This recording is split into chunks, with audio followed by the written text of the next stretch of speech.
I think Quantumania was a very appropriate subtitle for this movie because the mania I felt watching all this CGI in my face. Woof! There's a lot of it.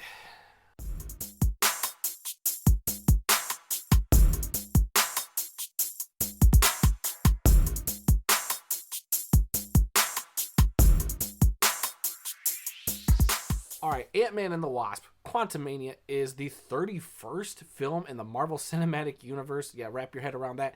Directed by Peyton Reed. So this film, is Ant-Man trying to connect with his daughter, and we know from the events of previous Marvel movies, Scott Lang has been gone for a while. The world was blipped, and Cassie and her dad have lost years together. So it's essentially about them kind of trying to repair that, not repair the relationship, but to try to, you know keep things going and try to stay connected as best they can. And they might be a lot more similar in ways than they realized. Cassie actually, and you've seen the trailer, Cassie is pretty much one of the reasons why this whole Ant-Man crew gets sucked into the quantum realm, where there's a mystery involving Janet Van Dyne and what happened with her when she was trapped in the quantum realm. And now they're dealing with that, and that is where they come across Kang the Conqueror and his machinations for what he wants to do to the universe. And they throw a lot. They throw so much at this movie. It is hard to give a big synopsis when there's just so much going on here. And I think the cast is fun as always. Like I said, Paul Rudd kills it. And the biggest surprise, I won't even say it's a surprise, but the biggest takeaway from this is that Jonathan Majors, I won't say he saves this movie, but he is a breath of fresh air. He is, I'm not going to call him Thanos level just yet after one movie, but he has got a hell of a presence in this film, and I'm very excited to see him in Creed 3 in a couple of weeks. And, he makes a great bad guy. Such a great bad guy, in fact, that he, there's no way Ant-Man and this crew can remotely deal with him, and the way the story works around that, I think works. And they go to a lot of weird places, and I think a lot of people will not like this film because it is so weird and very sci-fi heavy, very Star Wars-esque at certain points.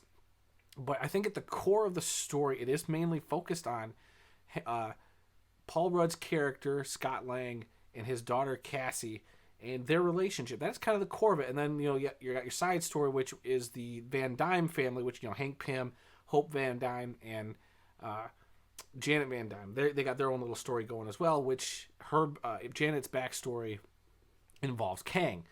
And so it all kind of weaves in and connects together, I think, in a very decent way. But I think people are going to get overwhelmed by a lot of this stuff. It doesn't help that this quantum realm requires a lot of special effects, as one would probably assume. And from beginning to fin, kudos to the animators for just animating this. It's not Avatar, The Way of Water animation level.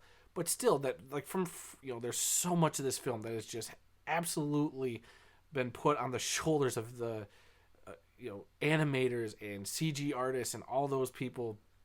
That takes teams and dedicated crews to just put that all together is unbelievable. So I think what they did, visually stunning. I think it's a fun ride. It gets lost in itself at points, which is my biggest criticism. It gets lost in itself because Ant-Man and that whole franchise is kind of the palate cleanser of the Marvel universe. Like, you get your big bombastic world-ending movies, and then you get a nice little Ant-Man film kind of in its own little corner in San Francisco, just doing his little thing, having a fun little adventure, and that's it. There's no big stakes. But this one, they take it up to 11 because the stakes are this bad guy that could outdo Thanos is coming, and they have to prevent him from getting back to our reality from the quantum realm. I mean, so the stakes are there, but it just feels like too big of a leap for me, going from all these cute little Ant-Man movies to the entire Marvel universe is now at stake, and Ant-Man, a character that we're not used to really, other than in the Infinity War and Endgame movies, didn't really have that on his shoulders. More so in Endgame. Like, he wasn't even in Infinity War. Before people start typing at me. Taking Scott back into this realm where he's comfortable, where he's like the everyman, where, I appreciate that about him. And that's what makes him one of the more interesting characters in the Marvel universe. But now you put that on him, this really big world-ending threat, Avengers-level threat on Ant-Man's shoulders. It does feel weird, but it works for me in some ways. It just, I don't know. I go back and forth on it because I was like, I really dig it. But if you think about it long enough, you go, wait, like, Ant-Man's got to deal with this threat. I just, you don't think he could hang with him. And don't worry, they don't let Ant-Man just like have his way with Kang. Ain't no bones about that. You know, Kang is a threat and a massive, massive one at that. So in terms of like the Marvel Cinematic Universe, it's not going to be top tier Marvel, but it's right there in this comfortable like second tier of really good, kind of advancing the universe of the Marvel Cinematic Universe, you know, ahead a little bit, which I think more so than some of the previous ones have done, which surprises me a little bit that the Ant-Man one is the one to do that. And they set up, you know, there are 2 post-credit scenes. I will not spoil them here. 2 post-credit scenes that set up what we could be seeing in the future.